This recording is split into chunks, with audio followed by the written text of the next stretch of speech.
score damer og feste i byen. Det er Dannys gode ven, Kenneth. Hvad så, Kenneth? Skulle du nogle damer i dag? Ordentlig mange til. Hvad, mand? Det er Karen og Christina. De er inde på natklubben siden i aften. Danny, han har været sammen med dem begge to. Over i det andet hjørne af natklubben siden sidder Regitze og Marie. Dem har Danny også været sammen med. Danny har været sammen med næsten alle pigerne inde på natklubben siden. Det her er Marie-Louise. Marie-Louise, hun er ny på klubben siden, og hun har aldrig været sammen med Danny før. Hvad, mand? Har du set hendes nye der? Hvad mand, hun er fucking lækker. Jeg har hørt, der hedder Marie-Louise. Et pænt navn, mand. Kan jeg ikke score hende i aften? Jo, selvfølgelig. Jeg går over og snakker med hende nu, så. Halløj, så smukke pige. Jeg hedder Danny. Er det dig, der er Marie-Louise? Det kan det tro. Hvad så, Danny? Så skal du med hjem og have en tur på min motorcykel? Det vil jeg da gerne. Så kom med.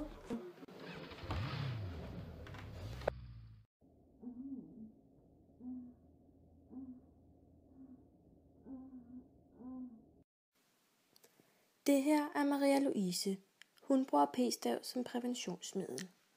P-staven er en lille stav mindre end en tændstik, som sættes ind under huden på overarmen under lokal bedøvelse. Den virker i 3 år, hvorefter den skal udskiftes. P-staven virker på den måde, at staven afgiver gestagenhormon direkte gennem underhuden til blodbanen. Hormonmængden er tilstrækkeligt stor til, at hormonet blokerer kvindens normale cyklus, så ægløsningerne ophører. Sekretet ved livmoderhalsen ændrer sig, så sædcellerne har svært ved at trænge igennem, og livmoderslimhinden bliver uegnet til at modtage befrugtede æg. Når staven fjernes, ophører hormonpåvirkningen hurtigt, og den første ægløsning kan forventes ca. 3 uger efter stavens fjernelse. Maria Louise er altså ikke beskyttet mod sexsygdomme. Det er Anna og Birgit. De kan godt lide at sidde hjemme fredag aften foran tv'et og se TV2 Charlie. Men da det er Annas 18-års fødselsdag i aften, har de besluttet at gå ind på natklubben siden for at fejre det. Anna hun går på Rødovre Gymnasium i 2G. Anna hun er en lydig og dygtig pige, og hun får 12 i alle hendes fag. Når Anna og Birgit ankommer til Club Zen, går de direkte ind på dansegulvet. På Club Zen er der rigtig mange mennesker.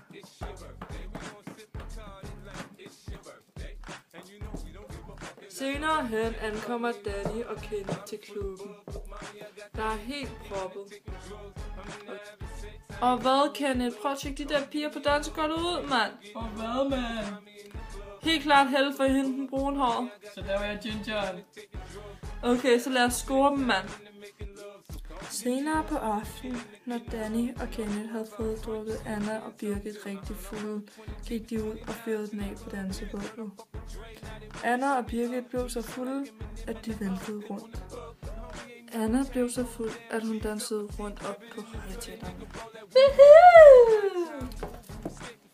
Hun faldt ned, og Danny greb hende. How you doing? Skal du have et lift hjem på min motorcykel, Anna? Det endte med, at Anna tog med Danny hjem. Og hjemme hos Danny havde de sex.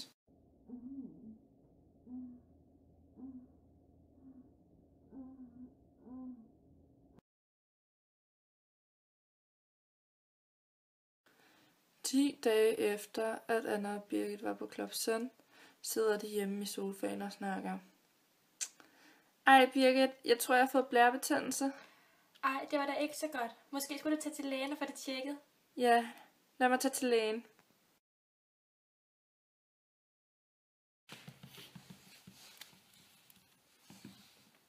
Anna Sørensen? Ja, det er mig. Kom nu. Ja, tak.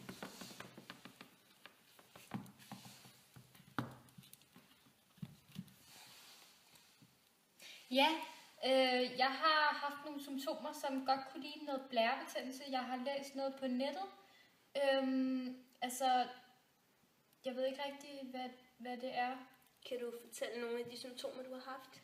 Ja, det sviger rigtig meget, når jeg tisser. Og så har der været lidt blod i min urin. Ja, det kan godt lyde som blærebetændelse. Vi kan lige tage en prøve på dig.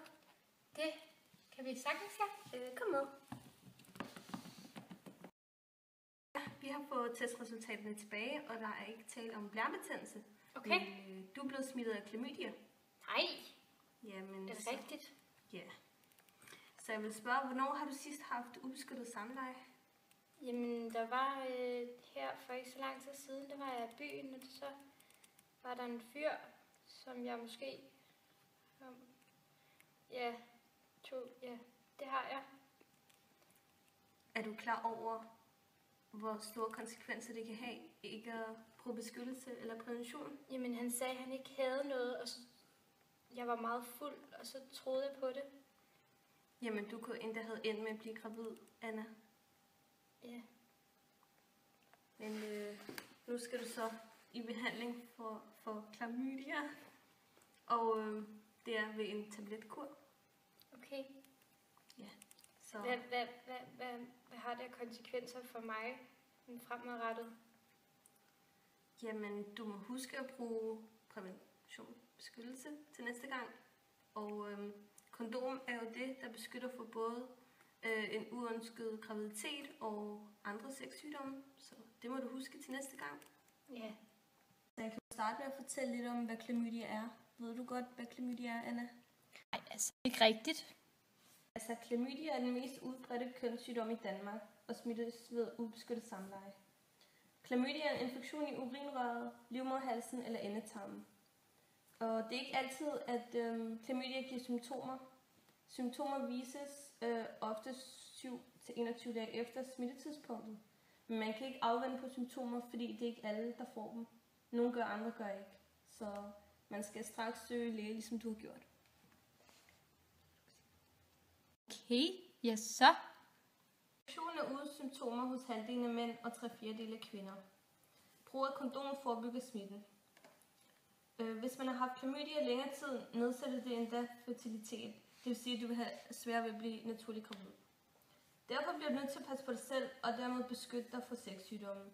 Men det vil jeg helt sikkert også gøre fremover, og det var rigtig dumt af mig.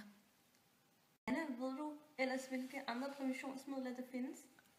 Altså, jeg kender jo selvfølgelig kondomet og så p-piller, men jeg ved ikke så meget om de andre former. Altså som kvinde, så kan du bruge Pessar, spiral, p-stav og mini-p-piller. Men husk, at det kun er kondomet, der beskytter dig både for sexsygdomme og for at blive gravid. Er der slet ikke nogen andre former for drenge? Nej, det er der ikke. Nå, okay. Jamen, hvad gør et pessar? En Pessar er en lille rund elastikring, som har samme effekt som kondom. Den puttes op i skeden på en kvinde, så den blokerer for sædcellerne, kommer op til æggestokkene, så hun ikke bliver gravid.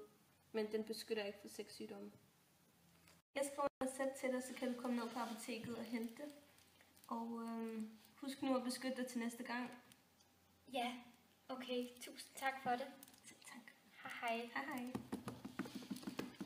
Cirka 5% af alle seksuelt aktive unge mellem 18 og 22 år er smittet.